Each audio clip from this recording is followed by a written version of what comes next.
Il y a un écologisme aujourd'hui mondialiste qui est à base de punition, d'interdiction et qui ne cherche pas l'adhésion des gens, qui l'impose par la propagande. Leur but, c'est d'instrumentaliser les gens pour les emmener sur le chemin qu'ils ont décidé. C'est ce qu'on appelle un tyran, voilà, d'une certaine manière. Le mondialisme nous emmène dans une impasse sur tous les sujets, mais sur l'écologie aussi en particulier. Mais je pense fondamentalement que nos hommes politiques sont tellement corrompus, cyniques et surtout incompétents qu'il est très possible qu'en France, malheureusement, je dis malheureusement qu'en France, on ait faim demain. Que dans quelques temps, peut-être quelques années, on ait faim en France. Ils ne savent plus rien gérer, très clairement. Donc on est en train de se transformer dans des pays pauvres, quoi, en fait. C'est-à-dire la tiers-mondisation de la France, c'est ce dont je parle dans mon bouquin. C'est-à-dire un pays où vous n'avez plus d'industrie, où vous avez plein de tourisme de masse et des petits boulots ubérisés, ben ça s'appelle un pays du tiers-monde. Bonjour Philippe Murer. Bonjour Yin. Et bienvenue dans l'émission Esprit français. Ouais, et merci pour votre invitation. Et merci de nous recevoir. Et vous êtes économiste et écologiste. Oui, tout à fait. Et aujourd'hui, nous allons parler justement de l'écologie et le vrai problème de l'écologie. Et aussi la crise économique et sa racine. D'accord, avec plaisir. Justement, j'ai écrit plusieurs livres, à la fois sur l'économie, puis sur l'écologie. Par exemple, comment réaliser la transition écologique, un défi passionnant, ou sortir du capitalisme du désastre. Donc vous voyez, je pense qu'il faut marier l'économie à l'écologie et non faire tout l'inverse. D'accord. Et vous dites, tout d'abord, vous dites, vous êtes un écologiste pas comme les autres. Oui, tout à fait. Alors pourquoi? Parce qu'aujourd'hui, on voit bien qu'on a une écologie mondialiste, punitive. Or, c'est vrai que nous avons tous un rêve qui est de nous réinventer, de réinventer la société pour préserver l'environnement, c'est-à-dire notre milieu de vie, la nature, hein, tout simplement. Et ça, nous le partageons tous. Et aujourd'hui, nous voyons bien qu'on a un modèle de société, un peu partout dans le monde, qui gaspille, épuise les ressources naturelles, pollue l'environnement. Et nous sommes tous d'accord sur le fait qu'il faut changer cela. Pratiquement 95% des gens sont d'accord avec ça. Mais l'écologie, ce n'est pas ce qu'on nous a dit depuis des années, avant aujourd'hui, c'est-à-dire quelques gestes individuels qu'on fait quand on a les capacités, selon ses capacités du moment. C'est quand même, il faut être clair, un grand projet collectif aussi, qui changera sur le long terme notre société de façon importante et profonde. Donc si c'est fait contre les citoyens, sans leur adhésion et mal calibré, ça sera mauvais. Si c'est un projet qui est réalisé avec l'adhésion des citoyens et de façon intelligente, ça sera pour le mieux. Vous voyez? Donc, ce grand projet collectif, il faut voir aussi qu'il nécessite une planification écologique. En tout cas, en France, c'est-à-dire une concertation, un travail entre l'État, les citoyens, les entreprises, parce que c'est un énorme projet. Mais c'est quand même, l'écologie, il faut remarquer que c'est un projet national, ce n'est pas un projet mondialiste. C'est avant tout un projet national qui sera différent selon les pays, selon leurs ressources, selon leur culture, leur histoire, leur façon de vivre, évidemment. Il faut respecter les pays. Elle sera nationale ou ne sera pas, quoi, clairement. Mais défendre l'environnement, c'est un beau projet aussi, c'est un projet positif et qui est normalement enthousiasmant. Au contraire de l'écologisme mondialiste d'aujourd'hui, qui est une écologie d'interdiction, de punition, en fait, et peut-être même de sanctions. Et ça, c'est un repoussoir, évidemment, qui conduira à l'échec de façon automatique. Au contraire, moi, ce que je prône, c'est une écologie de l'action. Et elle nécessite, bien entendu, l'adhésion de tous, qui veut dire des débats ouverts, et pas des débats fermés, des débats ouverts, et en France, de grands choix qui vont être faits par référendum, donc où tout le monde sera d'accord, quoi. Dernière chose, c'est que l'écologie, ça se fait dans des pays prospères. Ce n'est pas un retour au Moyen-Âge, clairement, parce que tout simplement, c'est substituer à la camelote actuelle des produits de qualité, des produits durables. C'est substituer aussi des produits polluants à des produits écologiques à des prix équivalents. Ça, on le réalisera grâce à la planification écologique, on en discutera peut-être. En tout cas, l'important, c'est effectivement d'agir avec force aujourd'hui, mais surtout avec pragmatisme, avec l'adhésion des citoyens, et en ayant toujours en tête qu'il faut préserver la liberté. Et je vous donne un exemple pour finir. En France, nous avons tous les outils pour avoir une énergie produite sur place, faite en France, au lieu d'avoir une énergie fossile, et donc une énergie faite sur place et sans CO2. Par exemple, en doublant la capacité nucléaire et en produisant de l'hydrogène, qui est l'essence de demain, quoi. Et tout ça, c'est des projets très positifs qui créent 1 million d'emplois sur le long terme, qui marient écologie et économie, voyez, et qui recueilleraient en fait l'adhésion des citoyens, très clairement. Donc la question, c'est qu'attendons-nous pour réfléchir, débattre et agir enfin dans le bon sens. Moi, j'ai une vision qui préserve la liberté, qui est dans le pragmatisme et qui demande l'adhésion des gens. Effectivement, il y a un écologisme aujourd'hui mondialiste qui est à base de punition, d'interdiction et qui ne cherche pas l'adhésion des gens, qui l'impose par la propagande. Voilà les deux camps aujourd'hui, quoi. Sachant que je suis un peu seul dans mon camp en France, malheureusement, il y a peu de gens, il y a quelques personnes comme Idriss Aberkan et d'autres personnes qui pensent cela, mais malheureusement, on n'est pas très nombreux sur le sujet. Et je pense en revanche qu'il ne sert à rien de nier que l'écologie est fondamentale puisque tout le monde est d'accord. Par contre, il faut se battre fortement contre l'écologie mondialiste, qui est une écologie de punition et qui va à l'encontre de la volonté des citoyens. Donc aujourd'hui, l'écologie justement est devenue un mouvement politique, c'est-à-dire détourné et manipulé par justement les mondialistes. Oui, oui, c'est une écologie mondialiste, très clairement. Et en plus, qui est dans l'échec total.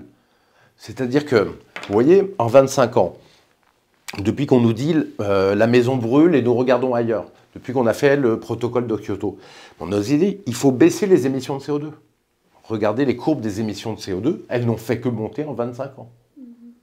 Alors qu'un pays comme la France, qui en 1973 prend le plan Mesmer pour construire des centrales nucléaires, à ce moment-là, arrive à baisser ses émissions de CO2 et sur le nucléaire, se passe complètement, grâce au nucléaire, sur le secteur de l'électricité, se passe complètement de charbon et de fioul qui produisaient principalement l'électricité française. Donc on passe à une énergie pas chère, l'électricité pas chère, sans CO2 en 20 ans, et c'est bon pour l'économie et c'est bon pour l'écologie en même temps.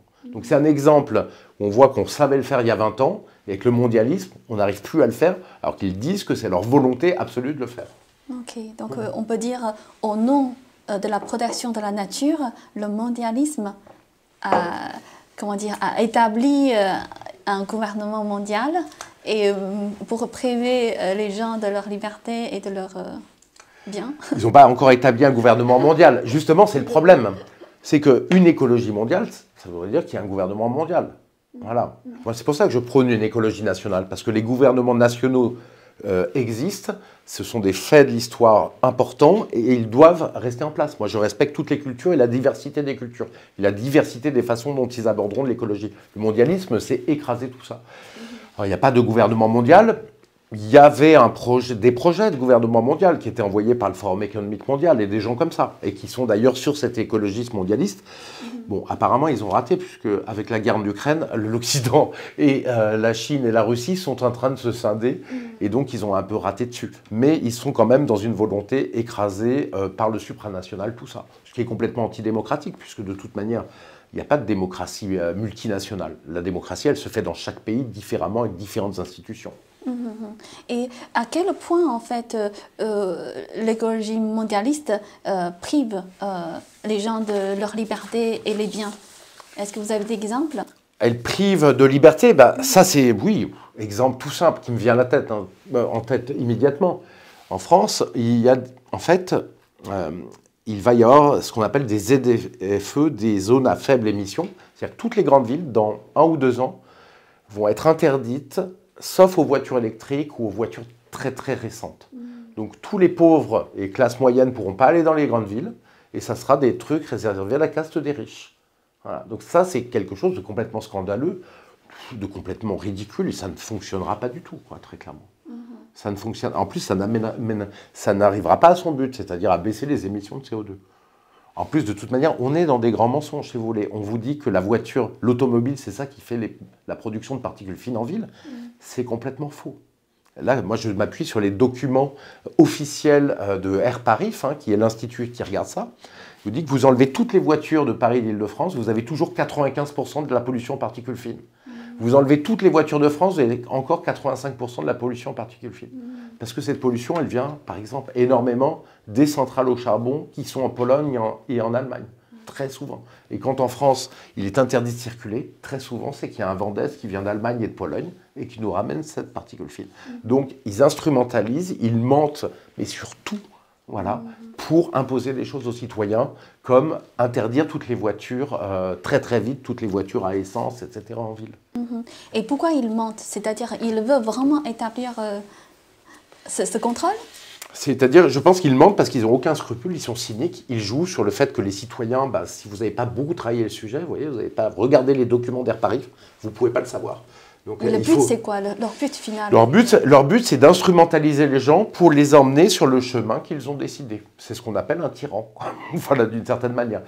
Simplement, ils essaient de vous convaincre par leurs arguments, d'ailleurs de plus en plus par la force, mais si vous voulez, les arguments sont faux et les débats sont jamais posés, les débats sont jamais ouverts. D'ailleurs, de la même manière, moi, vous voyez, je pense qu'il y a un réchauffement climatique qui est dû à l'homme, aux émissions de CO2. Il y a eu 1 degré d'augmentation de la température à peu près sur 150 ans.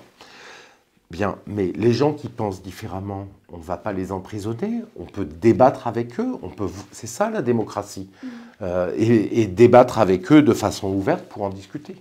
Vous voyez? C'est ça le sujet. D'ailleurs, de toute façon, le sujet du réchauffement climatique ne se pose même pas. Parce qu'en fait, se pose même pas. C'est même pas le principal sujet. Il faut faire une transition vers des énergies différentes, puisque de toute manière, on a un problème de pic pétrolier. Et ça fait 15 ans que le pétrole conventionnel, on en extrait moins, alors qu'on en extrait de plus en plus de pétrole rare, difficile et cher. Donc si on n'exploite pas le pétrole pas cher, conventionnel, c'est parce qu'il n'y en a plus beaucoup et c'est très compliqué.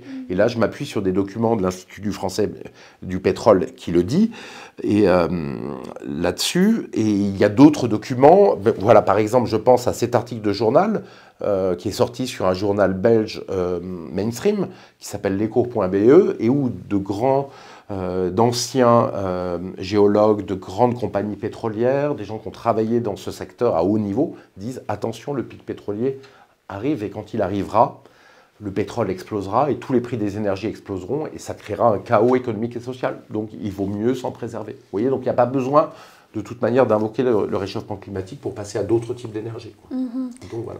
Donc tout à l'heure, justement, vous dites toutes ces mesures concernant les voitures électriques, en fait, ce sont des mesures qui ne servent à rien. Il ne va pas changer grand-chose pour le climat, pour la pollution. Bien sûr, mais en plus, ces gens, il faut quand même comprendre que ces gens sont devenus hyper incompétents. Ça, c'est fondamental. En Occident en général, je parle. En France en particulier, en Occident en général. Je vous donne un exemple. Emmanuel Macron, en 2019, dit « Alors, moi, j'ai un objectif, me battre pour le climat. » En même temps, il ferme la centrale de Fessenheim, nucléaire, qui produit 3% de l'électricité française sans CO2 et qui marche très bien. Donc déjà, on le verra après, ça augmente les émissions de CO2 en France, ça tend à augmenter les émissions de CO2. Et en plus, donc il dit, on ferme des centrales, des capacités électriques, quand en même temps on dit qu'on veut des voitures électriques. Vous voyez qu'on est chez les fous. En même temps, il nous faut plus d'électricité pour les voitures, mais on fait moins d'électricité sans CO2 avec nos centrales. Donc ça n'a aucun sens. Ces gens sont arrivés aux limites de leurs compétences, très clairement, et c'est un problème majeur. Et donc, on se retrouve avec ces problèmes. Je vais vous donner un exemple. Vous faites que des voitures électriques.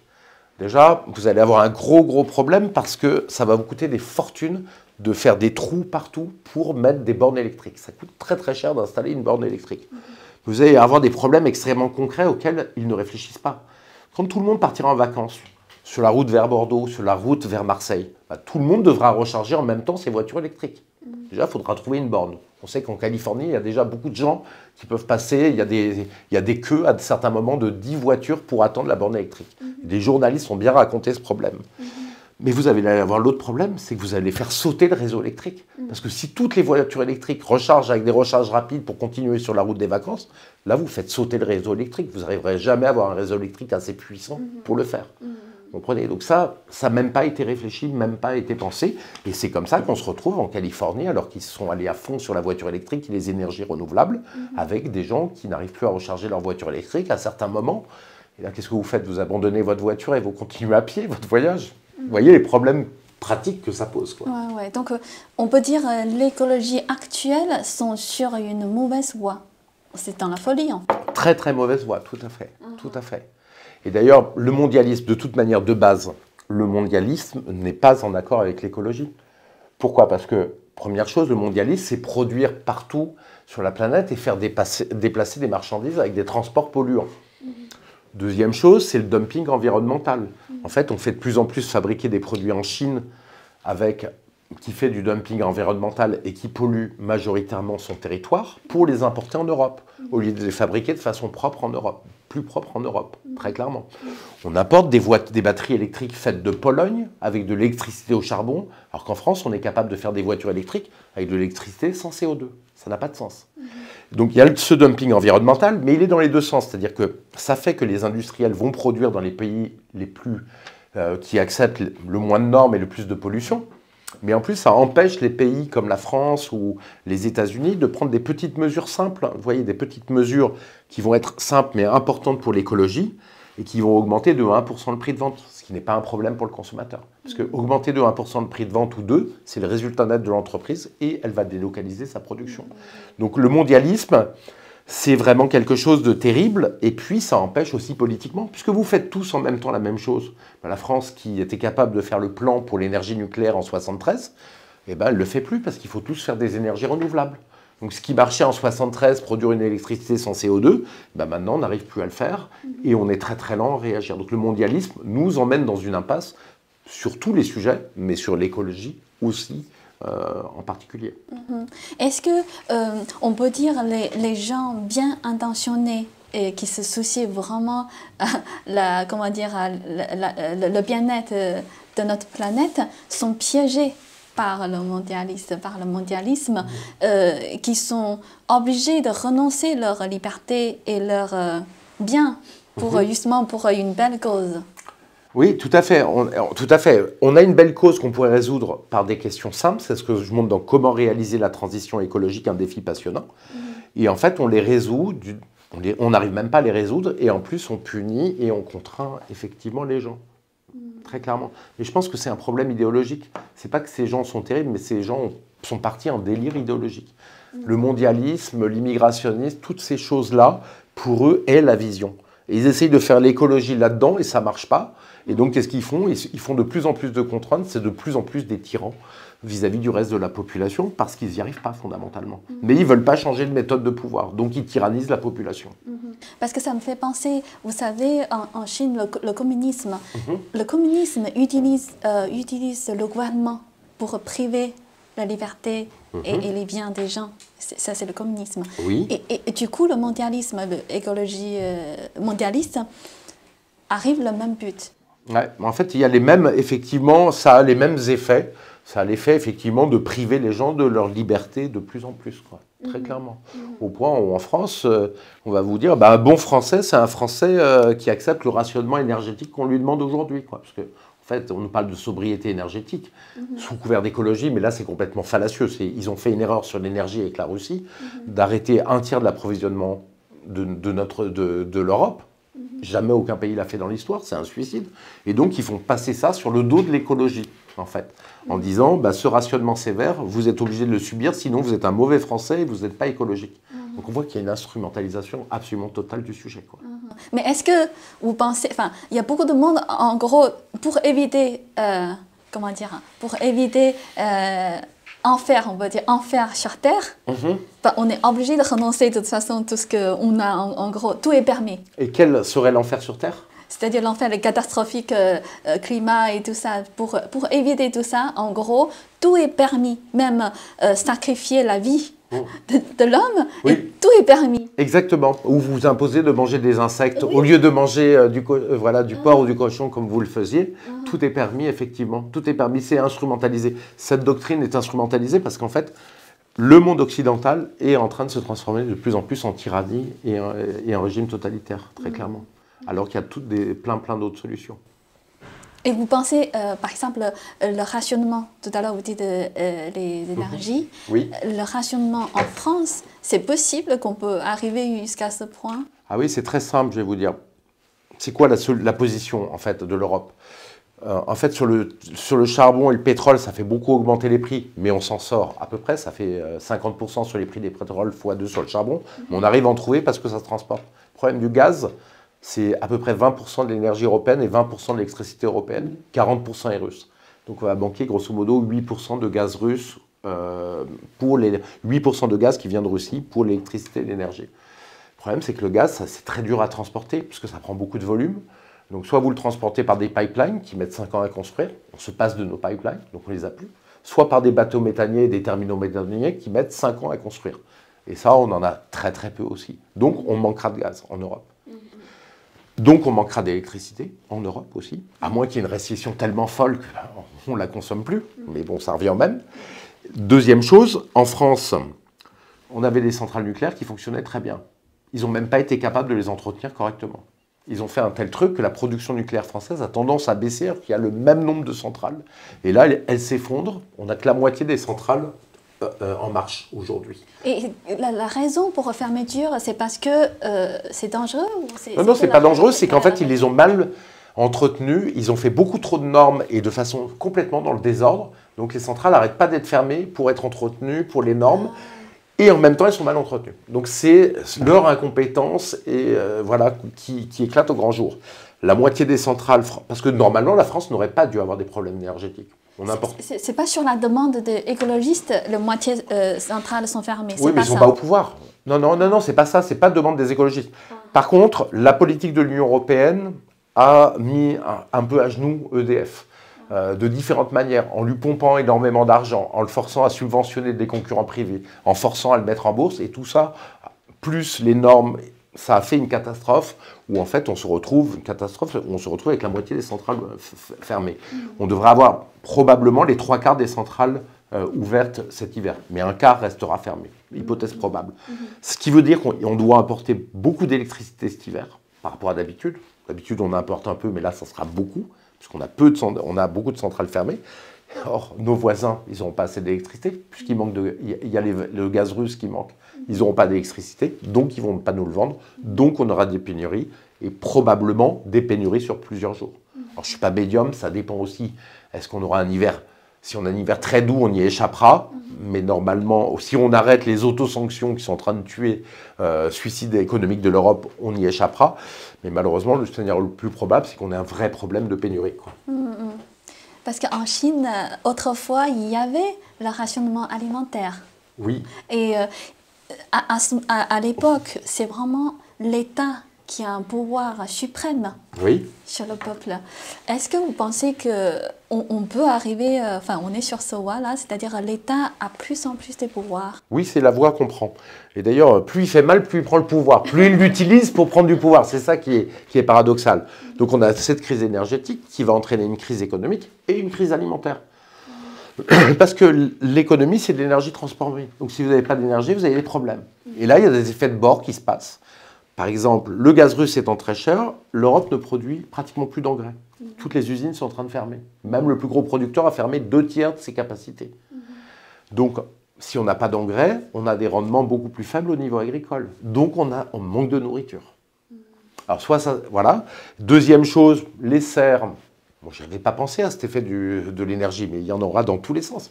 Les serres qui sont chauffées au gaz, le gaz est tellement cher qu'en fait, les agriculteurs ne sont plus rentables et disent on est en train de faire faillite. Donc ils ne vont plus produire de légumes sous serre qui sont indispensables pour notre alimentation aujourd'hui. Donc on risque d'avoir une crise alimentaire en Europe, quoi, très clairement. Et d'ailleurs aussi une crise alimentaire dans le monde, parce que peut-être que l'Europe va acheter des engrais à d'autres pays pauvres et les priver eux-mêmes d'engrais. Vous voyez, donc on est en train de faire une crise alimentaire. Mais je pense fondamentalement que nos hommes politiques sont tellement corrompus, cyniques et surtout incompétents, qu'il est très possible qu'en France, malheureusement, je dis malheureusement, qu'en France, on ait faim demain. Que dans quelques temps, peut-être quelques années, on ait faim en France. Ils ne savent plus rien gérer, quoi, très clairement. Mais en plus, l'État peut jouer un rôle sauveur. Vous avez raison. En fait, ils font un désastre comme ça sur la crise énergétique, et après, ils font les sauveurs. Voilà. Et en fait, derrière, ils font les sauveurs tout en vous tyrannisant. C'est exactement cela. En revanche, l'énorme erreur des autosanctions contre la Russie, qu'il fallait sanctionner la Russie parce qu'ils ont envahi l'Ukraine, oui, il fallait faire quelque chose. Mais se tirer une balle dans la tête à ce moment-là, c'est absurde. Et l'énorme erreur de ces autosanctions, ils préfèrent que plutôt que de reconnaître qu'ils ont fait une erreur, ils vont préférer punir la population et causer une désindustrialisation majeure de l'Europe avec une énergie trop chère, avec les pénuries d'énergie. Ça va créer une crise économique absolument monstrueuse, et sur le long terme en Europe, puisque ce n'est pas cet hiver, c'est pour les 3 à 5 ans à venir qu'on a des problèmes à venir. Est-ce que, quand on parle de la crise énergétique, parce que moi j'entends souvent, il y a aussi d'autres logiques. Pour certaines personnes, ce n'est pas une question de crise énergétique ou pas, c'est au fond, c'est une question de bien et le mal. C'est en gros, si on veut juste avoir les énergies pour garantir notre hiver chaud, on est égoïste. Ah oui, bien sûr, ils nous culpabilisent comme ça. Vous êtes un mauvais Français si vous voulez avoir chaud relativement chaud chez vous et ne pas grelotter. C'est ça. Donc c'est une façon de vous culpabiliser. Mais c'était exactement ce qui s'est passé pendant la crise Covid, où on nous a privés de nos libertés. Donc tout est la même logique, c'est comme l'environnement. Pour protéger l'environnement, on peut vous supprimer tous les toits et c'est normal. Exactement la même logique, tout à fait. C'est quand même... c'est quand même assez inquiétant. Alors que finalement, vous voyez, si je peux développer en 2 minutes, la France, comment est-ce qu'elle peut faire? La France, vous voyez, grâce au plan Messmer, la moitié de l'énergie qu'elle consomme, c'est de l'énergie sans CO2, de l'électricité, qui est principale, 92% sans CO2, donc du nucléaire, un peu d'hydraulique et un peu d'énergie renouvelable qui ont été mis récemment, dont on n'avait pas besoin d'ailleurs. Mais bon, c'est un autre débat. Donc la France avait une électricité sans CO2. Donc passer en autonomie sans CO2 et sans énergie fossile, pour la France, ça voulait dire, voilà, c'est la moitié de l'énergie que ça concerne. Transport, industrie, chauffage. Et on a des solutions pour ça. On peut, alors première solution, c'est construire, doubler par exemple le nombre de centrales nucléaires pour avoir plus d'électricité et produire de l'hydrogène avec ça, pour avoir un vecteur de stockage, l'hydrogène étant l'essence de demain. Et donc, vous avez ce choix-là, et ensuite, on sait qu'on peut faire des avions hydrogène, plutôt que d'interdire les avions à tout le monde. On a des avions hydrogène, c'est-à-dire que le groupement français de l'aéronautique, des entreprises privées, dit on est capable de faire en 10 ans un avion hydrogène. Pour 2035, il y aura un avion hydrogène si vous le voulez. On n'en parle jamais, on parle d'interdire. De la même manière, il y a des trains à hydrogène français, Alstom de série, qui sont vendus d'ailleurs aujourd'hui en Allemagne. Vous pouvez changer tous les trains diesel en France, sur les lignes où il n'y a pas d'électrification, par des trains à hydrogène. Vous pouvez mettre des bus à hydrogène, des bateaux à hydrogène, et puis à la fin, vous pouvez vous poser la question des voitures à hydrogène. Parce que les voitures électriques, ce n'est pas la bonne solution pour ce que je vous ai dit, alors que la voiture à hydrogène, elle vous permet de faire le plein en 3 minutes comme un plein d'essence. Donc, vous n'avez pas de souci. Avec 1 kg d'hydrogène, vous faites 100 km. Donc, c'est tout à fait économique. En termes, le prix de l'hydrogène ne pose aucun problème, puisqu'on peut l'avoir à 5 € sans problème le kilo d'hydrogène en augmentant la production, en rationalisant tout ça. Et donc, vous n'avez plus de problème, en fait, avec ça. Et le seul problème qu'on a aujourd'hui, c'est qu'on est en échec de marché. Il y a un échec logique. C'est-à-dire qu'en fait, les voitures à hydrogène existent depuis 10 ans, d'ailleurs, 8 ans. 2014, je crois, la première, ou 2013, la première Toyota Mirai. Il y a plusieurs voitures à hydrogène sur le marché. Le seul problème, c'est qu'elles sont trop chères parce qu'elles sont vendues petite série. Et comme elles sont vendues en petite série, elles sont trop chères. Donc, il faut casser ça en faisant un grand plan pour, par exemple, dans 7 ou 10 ans, déjà on aura monté les trains à hydrogène, tout ça, les piles à combustible, la filière hydrogène, la fabrication. Et dans 10 ans, dire aux habitants des grandes villes, vous voulez plus de pollution? Ok, on l'entend. Dans 7 ans, 10 ans, en fait, on se concerte et on dit, voilà, il n'y aura que des voitures neuves à hydrogène. Si vous voulez acheter une voiture, elle sera à hydrogène et neuve. On n'interdit pas les voitures à essence, hein, mais on dit, les voitures neuves seront comme ça, à hydrogène. Immédiatement, ce sont des gens qui veulent l'écologie, ce sont des gens et vous avez des voitures qui rejettent de l'eau, qui ne polluent plus, et qui sont sans CO2 et avec une énergie produite en France. Donc immédiatement, vous obtenez un prix équivalent pour ces voitures aux voitures essence et diesel, et vous n'embêtez personne. Voilà. Et vous n'embêtez personne. Donc vous pouvez faire un grand plan comme ça, effectivement. Bien entendu, pour la France, ça veut dire récupérer sa souveraineté, puisqu'il faut pouvoir faire du protectionnisme pour que ces voitures, qu'elles soient françaises ou étrangères, soient produites sur le sol de France. Sinon, on va se ruiner en faisant tous ces trucs. On va prendre le fardeau sur notre dos, mais on ne va pas récupérer les bénéfices. Il faut pouvoir doubler le nucléaire, ce que ne veut pas forcément la Commission européenne, elle est plutôt opposée. Il y a tout un tas de choses, quoi. Voilà. Et donc, on a un grand plan, on peut se passer d'énergie fossile. Là, je vous ai parlé des transports, mais je pourrais parler des taux zéro pour l'isolation, pour les entreprises privées, pour les administrations, pour les particuliers qu'on peut mettre en place, avec la Banque de France qui aide tout ça et les banques privées. Tout ça, on peut le mettre en place, mais il faut sortir de l'Union européenne. Et pourtant, c'est très intéressant, parce que l'isolation à taux zéro, vous refaites votre logement, et vos économies d'énergie, en fait, ce que vous économisez chaque année, vous paye le remboursement de l'emprunt que vous avez pris sur 15 ans. Vous voyez, donc ça, c'est des solutions intelligentes, il faut y réfléchir, pragmatiques, et qui permettent de ne pas avoir tous les défauts des solutions actuelles. Et d'après vous, pourquoi l'Union européenne empêche le vrai écologie? Parce que l'Union européenne, c'est une pure bureaucratie, quoi. C'est une bureaucratie supranationale qui est très très loin des peuples, qui sont à Bruxelles, dans des bâtiments, allez-y un jour, vous verrez, très neutres, très virtuels, où vous vous sentez vraiment écrasé par une bureaucratie quand vous rentrez dans ces bâtiments. Et elle est incapable de faire cela, quoi. Puis en plus, elle veut imposer la même chose à l'Allemagne et à la France. La France veut du nucléaire, les Français sont plutôt pro-nucléaire, on a déjà une base installée, mais elle veut imposer tout ça à des cultures profondément différentes. La France, la Lettonie, l'Allemagne, l'Italie, l'Espagne, tout ça c'est différent. Quand vous voulez imposer la même chose à 27 pays différents, voilà, c'est quelque chose d'un peu tyrannique et ça ne peut pas fonctionner. C'est de la bureaucratie à l'état brut, quoi. Okay. Donc pour la France, en tout cas, ce n'est pas une bonne chose depuis... Et pour tous les pays européens. Toute l'Europe va très mal, quoi. Depuis qu'il y a l'Union européenne, on n'a jamais vu l'Europe aller aussi mal. On est le trou noir de la croissance mondiale. C'est catastrophique, quoi. Avec cette politique, on est d'ailleurs, je dis ça, mais on est en train de déstabiliser toute l'énergie mondiale, quoi. En faisant les autosanctions qui sont mauvaises pour nous, mais on est en train de piquer du gaz à des pays pauvres qui ne peuvent plus avoir de l'électricité parce qu'on l'achète à la volée très très cher et eux n'ont plus les moyens d'acheter ce gaz et d'avoir de l'électricité. Donc on est en train de déstabiliser la planète au nom de cela. D'accord, donc on a détruit aussi l'industrie française? Ah oui, industrie française, mais toute l'industrie européenne. Bon, l'industrie américaine est en mauvais état aussi, il faut le dire. Là, c'est plus la mondialisation et le mondialisme qui a fait en sorte qu'on a détruit donc l'industrie, désindustrialisé le pays. Et comme l'industrie est la clé de la prospérité, eh bien, c'est en train de poser un problème économique gravissime à l'Europe et aux États-Unis. Et là, on va en rajouter une couche avec la crise énergétique qui va désindustrialiser un peu plus l'Europe. Donc on est en train de se transformer dans des pays pauvres, quoi, en fait. C'est-à-dire la tiers-mondialisation de la France, c'est ce dont je parle dans mon bouquin. C'est-à-dire un pays où vous n'avez plus d'industrie, où vous avez plein de tourisme de masse et des petits boulots ubérisés, ça s'appelle un pays du tiers-monde. Regardez les pays du tiers-monde, ils n'ont pas d'industrie, ils ont des petits boulots de services et du tourisme. Voilà. Et ça, on ressemble à ça.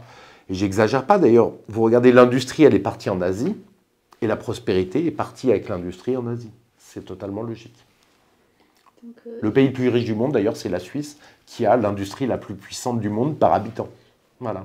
C'est eux qui ont la plus grosse production industrielle par habitant. Ensuite, c'est Singapour, le Canada, le Japon, puis après on arrive à l'Europe, les États-Unis, puis tout en bas, vous avez les pays du tiers-monde. Il y a un graphique qui est très clair, quoi. Donc on peut dire qu'il y a une redistribution de la richesse. Exactement. Pour pas tout le monde. Exactement, vers l'Asie, qui a des plans nationaux, qui fait du protectionnisme, qui utilise l'État stratège. L'ensemble de l'Asie, le Vietnam est en train de se développer à toute vitesse. Mais avant ça, on avait la Corée du Sud, qui est déjà un pays très riche, le Japon en premier, la Corée du Sud, ensuite la Thaïlande, la Chine aussi qui s'est enrichie, Taïwan, n'en parlons pas, voilà. Et c'est comme un vol d'oies sauvages, c'est-à-dire qu'en fait, il y a des pays qui s'enrichissent, qui deviennent de plus en plus riches en Asie, puis d'autres qui prennent leur place. La Vietnam est en train de prendre la place de la Chine pour la production de téléphones et de différentes choses, quoi. Les gens vont plutôt au Vietnam pour des raisons géopolitiques, mais aussi parce que c'est moins cher au Vietnam. Donc les pays d'Asie se développent de plus en plus. Ils ont tout simplement une stratégie intelligente, ils protègent leur marché, ils développent leur industrie, alors que les États-Unis et l'Union européenne font exactement l'inverse et sont en train de se détruire économiquement.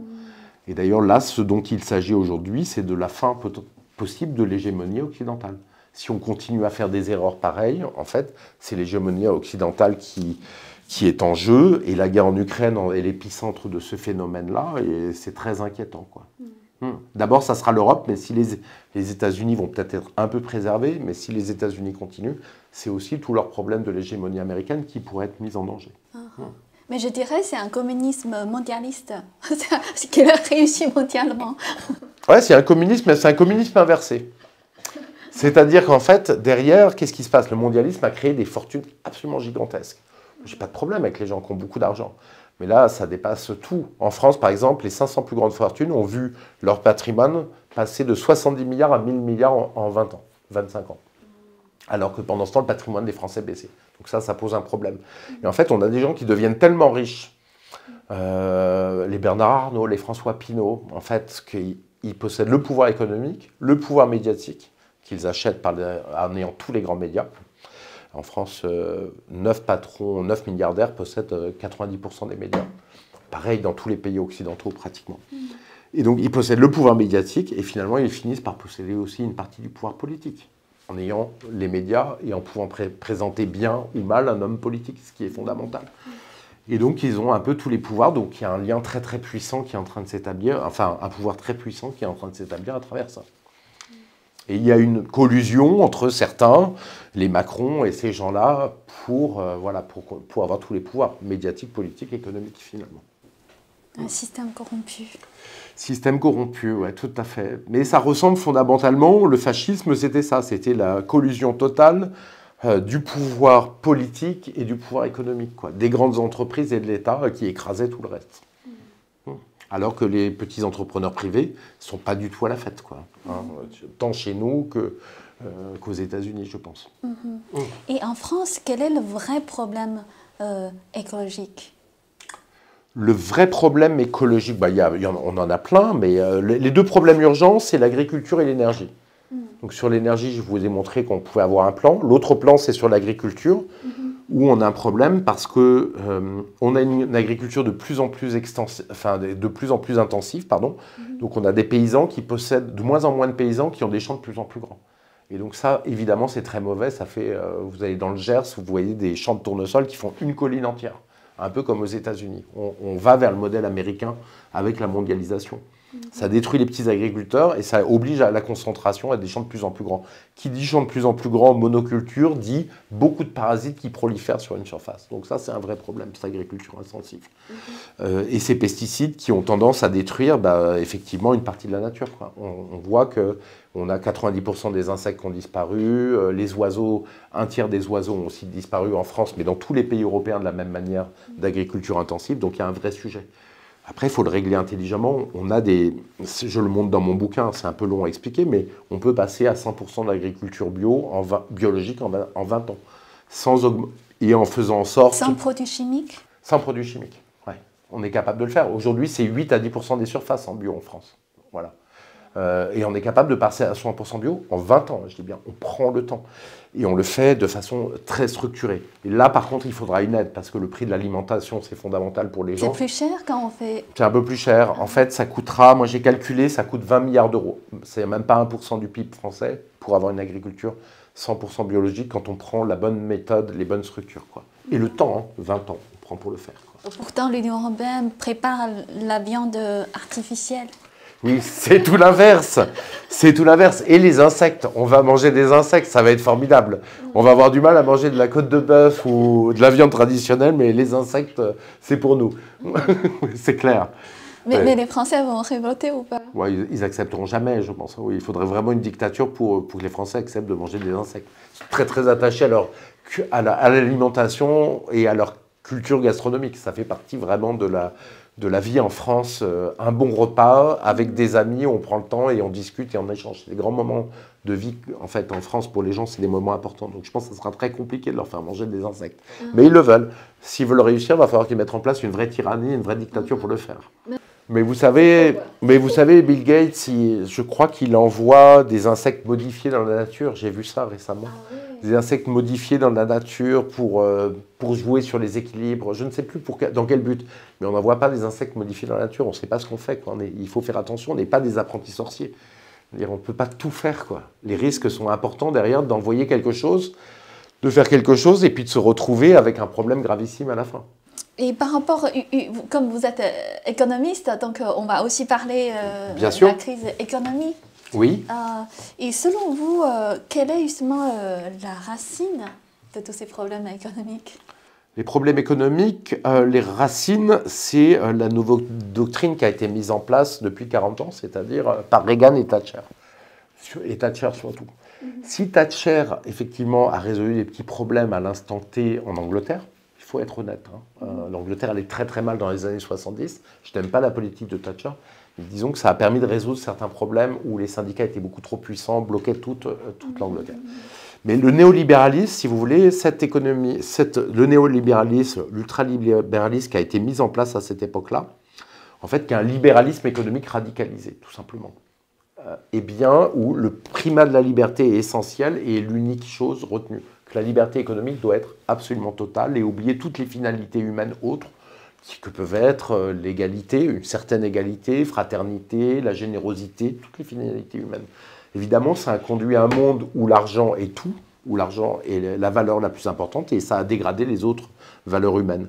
Et en même temps, bien entendu, le néolibéralisme, ça a été de dire quoi? Les services publics, c'est mal, on ferme les services publics. On voit le problème d'électricité maintenant. Le travail est un marché comme un autre. Donc finalement, ça dit quoi? Ça dit que l'homme est un objet, puisque l'homme s'échange sur un marché comme un autre. On va faire du libre-échange parce que, avec le monde entier, même avec des pays très pauvres comme la Chine, qui nous taillent des croupières, même si ça détruit notre industrie. Et puis on va laisser, au nom de la liberté économique, on va laisser la finance prendre le pouvoir et se développer de façon anarchique, prendre le pouvoir sur l'économie, voire sur la société. Donc vous voyez que c'est elle qui a créé le capitalisme financiarisé et mondialisé. C'est ça qui a désindustrialisé évidemment l'Europe et les États-Unis, et c'est ça qui a détruit notre prospérité, qui se déplace de plus en plus en Asie de façon tout simple. Et c'est donc en train de détruire en fait la croissance. On avait 4% de croissance avant, maintenant on est en train d'arriver vers un monde à 0% de croissance au niveau de l'Occident. Et donc on se retrouve avec une destruction de notre niveau de vie en vue, quoi, très clairement. Et la racine, c'est cela, quoi. D'accord. Donc en fait, la cause profonde, c'est vraiment la chute de la moralité, perte de valeurs voilà, exactement. Et de l'autre côté, le fait, si vous voulez, moi je suis pour le libéralisme économique dans certains secteurs, mais pas partout dans la société. C'est-à-dire pas le truc complètement radicalisé tel qu'il est apparu aujourd'hui. Et finalement, pour moi, c'est une idéologie, si vous voulez. Le communisme, c'est l'idéologie où la propriété collective des moyens de production va permettre que tout se passe bien. Et l'ultralibéralisme, c'est la liberté économique totale fait que tout se passe bien. Vous voyez, c'est des idéologies. Alors, a priori moins dangereuses pour l'ultralibéralisme, sauf qu'en fait, au cours du temps, elle devient de plus en plus dangereuse. Donc oui, il y a la liberté économique, mais bien entendu, il y a d'autres finalités humaines. Il doit y avoir des réglementations, d'autres articulations, voilà, évidemment, pour que ça fonctionne bien. D'ailleurs, l'Amérique des années 60 fonctionnait très bien. La France des années 60 était un miracle économique qui fonctionnait très bien. Il y avait de la liberté économique, mais pas que, quoi. Il n'y avait pas la liberté de la finance de prendre le pouvoir sur la société. Il n'y avait pas le mondialisme qu'on avait mis en place parce qu'on considérait que l'industrie c'était importante. Et il y avait aussi les valeurs humaines qui n'étaient pas détruites par l'argent parce que justement on n'avait pas mis ce système-là en place. Oui, c'est ça. C'est le cœur corrompu. Oui, et ça crée de la corruption. Voilà, ces valeurs humaines qui ne vont pas créer une corruption, créer des gens au pouvoir qui sont en corruption, créer des multimilliardaires qui possèdent tout, qui à ce moment-là corrompent toute la sphère politique, médiatique, toutes les sphères, et qui finalement sont en train d'asphyxier, d'entraîner notre société vers une tyrannie, quoi. Donc c'est la dictature qui commence. C'est la dictature de la pensée, voilà.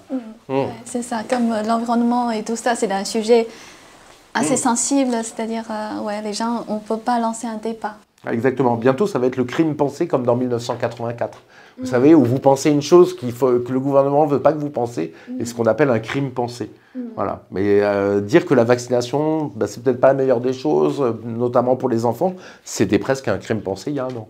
Dire que les flux d'immigration posent des problèmes, incontrôlés posent des problèmes au pays, vous êtes traité de raciste et c'est pratiquement un crime pensé. Vous voyez, ça vient de loin, cette dérive-là, qui nous a amenés là où on en est. Oui, c'est ça. Mais vous parlez de 1984, le livre. Oui. Justement, face aux crises, face aux guerres, aussi, violence de l'État, perte de la liberté, aussi tout à l'heure, on a dit déhumanisation. Déshumanisation. Déshumanisation. Et on est vraiment proche de ce monde Orwell de 1984. La paix, c'est la guerre.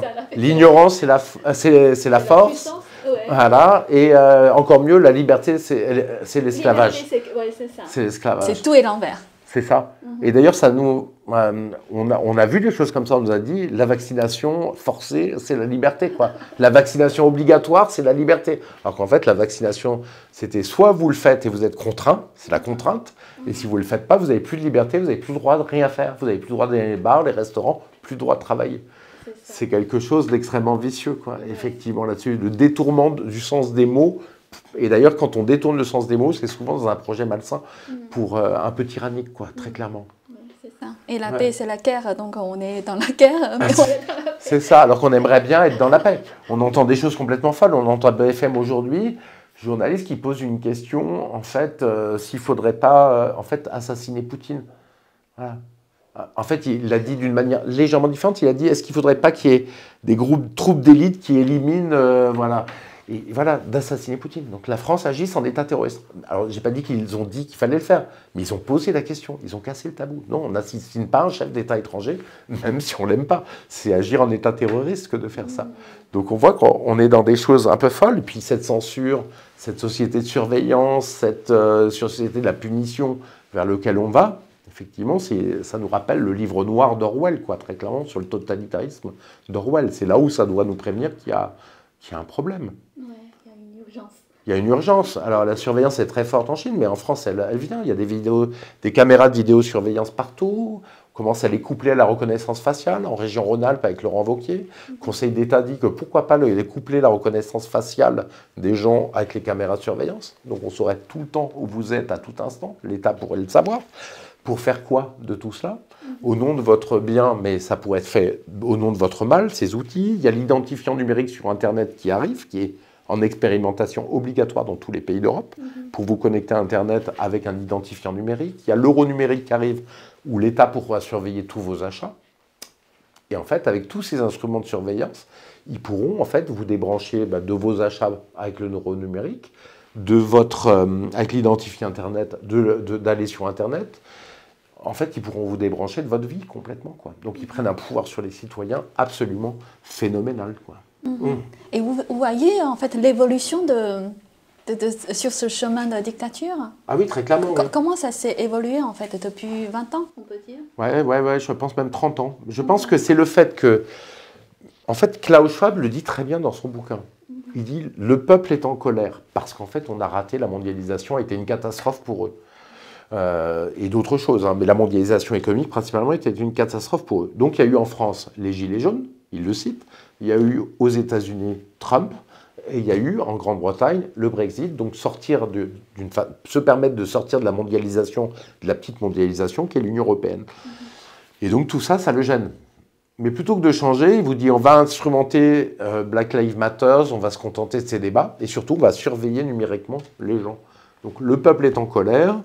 On ne veut rien changer, donc on va les surveiller, les tenir, éventuellement les punir, faire une société tyrannique pour nous préserver les privilèges, pour nous préserver le pouvoir et pour les mondialistes de continuer à gagner de plus en plus d'argent et d'écraser le peuple. C'est la seule manière qu'ils ont eue de continuer à préserver le pouvoir tout en imposant une idéologie que nous ne voulons pas. Donc vous voulez dire la répression va être... De plus en plus. C'est forcément, on va aller de plus en plus vers la tyrannie, parce que leur idéologie impose de détruire de plus en plus les pays, d'avoir des pays qui sont de plus en plus abîmés, une immigration que les gens ne veulent pas, une économie détruite. Et donc forcément, pour garder le pouvoir de cette idéologie, il faut tyranniser les gens, aller vers la tyrannie. Donc forcément, ils vont vers ça. Après, ça dépend le peuple, quelle réponse aura le peuple face à ça. C'est tout le sujet. Si le peuple se bouge, résiste dans sa vie quotidienne, et donc en ne laissant pas passer les mensonges. C'est la première chose qu'il faut faire contre le totalitarisme, refuser que le mensonge passe par vous. Et deuxièmement, bouge au niveau politique pour réfléchir, trouver un sujet politique ensemble qui est une alternative à ce projet qui nous conduit au totalitarisme. Là, il y aura des solutions. Si le peuple ne bouge pas, ça sera la dictature. Je vais vous le dire, je pense, et ça me rend triste, je suis français, ça sera la tyrannie en France. Dans 10 ans, ça sera la dictature.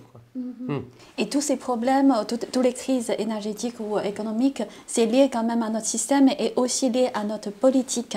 Les hommes politiques jouent un rôle important. C'est leur choix. C'est le choix de se passer d'un tiers de l'énergie, par exemple en Europe, ce qu'on n'a jamais fait dans aucun pays du monde, c'est jamais vu. C'est un choix, très clairement. Mais pour les gens qui disent Ça ne m'intéresse pas la politique. Est-ce qu'ils doivent changer quand même leur façon de penser? S'ils disent ça, de toute manière, c'est eux qui nous entraînent vers le gouffre, en fait. Parce que quand vous dites « ça ne m'intéresse pas la politique » et que vous avez des tyrans qui vous emmènent vers le gouffre, fondamentalement, ça vous impose d'accepter que le tyran vous amène vers la tyrannie, quoi. C'est justement parce que les gens ont été dégoûtés de la politique, je le comprends, mais aussi parce qu'ils ne s'intéressent pas à la politique qu'on en est là. Sinon, on n'aurait pas de tels dirigeants, et puis les Macron, les Hollande et tout n'auraient pas été élus. On aurait élu d'autres gens. Il y a énormément de choix de politique en France. Il y avait plein d'autres choses à faire que d'élire Macron, qui est le pire président qu'on n'a jamais eu en France, quoi. Je veux dire, ça, c'est quand même la décision des gens. Il faut le regarder. Hein. Je veux dire, c'est la décision des gens. Et si vous ne faites pas de politique, eh bien, vous serez mangé tout cru. La politique s'intéressera à vous et vous serez mangé tout cru. Tant qu'on a la possibilité de faire de la politique, il faut le faire absolument. Parce qu'après, une fois que vous êtes dans la tyrannie, que tout est surveillé, qu'on peut vous débrancher avec l'euro numérique, qu'on peut interdire les médecins. On peut dire, j'exagère, des très grands médecins comme Christian Perron, on les a virés de leurs hôpitaux parce qu'ils disaient qu'ils voulaient soigner le Covid avec des médicaments connus depuis des dizaines d'années. Voilà. Donc il y a des choses extrêmement violentes qui sont en train de se dérouler. Il faut que le peuple se réveille vraiment. Parce qu'une fois que vous êtes dans la dictature, que tout est mis en place, tous les instruments, dans la cage de fer, ça devient extrêmement compliqué de s'en évader. Chacun est responsable. Chacun est fondamentalement responsable maintenant de tout cela, quoi, effectivement. Avant de conclure notre interview, quel est votre message pour les vrais écologistes bien intentionnés, se soucier pour notre planète, mais piégés par mondialistes? Quel est votre message pour eux? Alors déjà, mon message, c'est déjà... Occupez-vous déjà de l'environnement de votre pays avant de vouloir imposer ce que doit faire un autre pays qui est à 1000 km que vous ne connaissez pas. Donc déjà, s'occuper au niveau national, prendre notre part du fardeau au niveau national, c'est même pas un fardeau d'ailleurs, parce qu'en fait c'est créateur de richesse, et chercher des vraies solutions au lieu d'écouter Greta Thunberg vous dire si on a le droit à avoir de l'énergie nucléaire ou pas. Voilà. Réfléchissez, lisez, il y a des livres avec des solutions sur le sujet de l'écologie. Et malheureusement, on vous le cache, on vous invisibilise les gens qui proposent ces choses-là. Mais l'écologie mondialiste est une catastrophe. À la fois, ça n'améliorera pas le problème écologique et ça vous détruira vos libertés. Donc ça n'a aucun intérêt et ça ne sera jamais acceptable pour les citoyens un tel développement. Donc pensez différemment et pensez à l'environnement autour de vous au niveau national, quoi. Merci beaucoup, Philippe. Merci beaucoup, Yin. La longue attente prend fin. Shen Yun revient sur scène avec un tout nouveau spectacle, empli de beauté, de majesté et porteuse d'un puissant message d'espoir. Découvrez l'héritage perdu de la Chine ancienne. Découvrez la nouvelle saison de Shen Yun. Un monde plus beau vous attend. Réservé dès maintenant, en tournée dans toute la France.